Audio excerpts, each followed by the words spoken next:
તેજ નેત્ર ન્યૂઝની ટીમ છે તે અમદાવાદના સાહિબા ખાતે બીજે મેડિકલ કોલેજ ખાતે પહોંચી છે, જ્યાં ઇન્ટર્ન ડોક્ટર દ્વારા હડતાલ પાડવામાં આવી છે. આપણે વધુ ચર્ચા નહીં કરતા, સીધા જ ડોક્ટરને પૂછીએ કે શા માટે આ હડતાલ કરવામાં આવી, શું તમારી માંગો?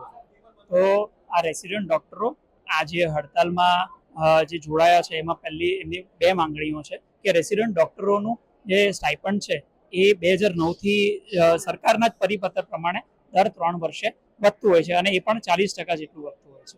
અને આ જે છેલ્લો વધારો 2021માં આવ્યો હતો અને હાલનો 2024ના વધારાની અંદર એમને 20% જેટલો જ વધારો આપવામાં આવ્યો છે અને એ પણ 5 વર્ષ સુધી આ જે સ્ટાઇપન્ડ છે એને એક ટાઈપનું સ્ટેગ્નન્ટ કરી દેવામાં આવ્યું છે. તો અમારી લડત, અમારા બે મુદ્દાઓ છે કે આ 20%નો જે વધારો છે એને પાછો ખેંચવામાં આવે અને જે અમારી માંગણી છે એ જે 40%ની માંગણી છે એ સ્વીકારવામાં આવે અને એની સાથે આ જે 5 વર્ષનો મુદત ગાળો છે એને ઘટાડીને 3 વર્ષ કરવામાં આવે.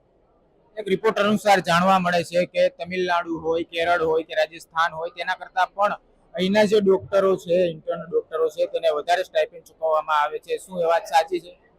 તો તમે અન્ય રાજ્યની સરખામણી આપણે કરીએ તો આપણે ત્યાં સરકારી કોલેજનું પણ જોવું જોઈએ. તો આપણા ગુજરાતમાં 1995થી એટલે 29 વર્ષથી માત્ર 6 સરકારી મેડિકલ કોલેજીસ છે. જ્યારે તમિલનાડુની તમે વાત કરી, તમિલનાડુની અંદર 39 સરકારી કોલેજો છે, રાજસ્થાનની અંદર 25 સરકારી કોલેજ છે, ઉત્તર પ્રદેશની અંદર 30 સરકારી કોલેજ છે, આંધ્રપ્રદેશની અંદર 18 સરકારી કોલેજ છે. તો આપણા ગુજરાતમાં માત્ર 6 જ સરકારી કોલેજ કેમ? અને જે પણ નવી ખુલે છે એ બધી પ્રાઇવેટ જ કેમ ખુલે છે? અને જ્યારે સરકાર ફી વધારાની વાત આવે ત્યારે તો દર 3 વર્ષે 30થી 50% જેટલો વધારો તો કરી જ દે છે. પણ જ્યારે એના રેસિડન્ટ ડોક્ટરો જે કામ કરે છે, 24 કલાક કામ કરે છે, એના મહેનતાણા રૂપે જ્યારે સ્ટાઇપન્ડ પગાર આપવાની વાત આવે ત્યારે એ આનાકાની કરે છે. તો અમારો આ સરકારને કહેવા માંગીએ છીએ કે આ જે અમારી લડાઈ છે અને સરકારે અમને 9 જુલાઈના રોજ એમના સરકાર આરોગ્ય મંત્રીશ્રી દ્વારા કહેવામાં આવ્યું હતું કે તમારો આગળના પરિપત્ર અનુસરીને અમે 40%નો જ વધારો કરીશું અને સરકાર પોતાના વચનોથી આમાં મુકરી રહી છે એવું અમને જણાઈ રહ્યું છે. હાલ જે તમે હડતાલ પર ઉતર્યા છો તેને લઈને દર્દીઓને જે હાલાકીનો સામનો કરવો પડે છે તેના વિશે શું કહેશો આપ?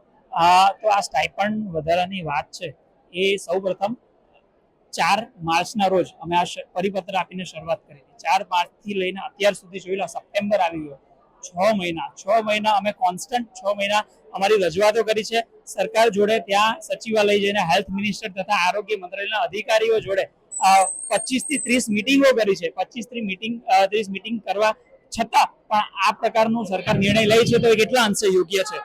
આ હડતાલ હજી તમે ક્યાં સુધી યથાવત રાખશો?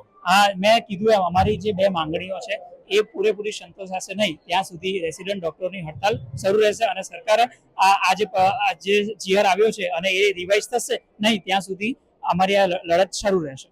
જી બિલકુલ, આ ઇન્ટર્ન ડોક્ટર હતા કે જેના દ્વારા કહેવામાં આવ્યું છે કે આ હડતાલ અમારી માંગો પૂરી નહીં થાય ત્યાં સુધી ચાલુ રહેશે. હવે જોવું રહ્યું કે સરકાર અમની માંગો પૂરી કરે છે કે કેમ. કેમેરામેન ભરત રંગાણી સાથે કલ્પેશ ચાવડા, પંચાયત ટીવી ન્યૂઝ, અમદાવાદ.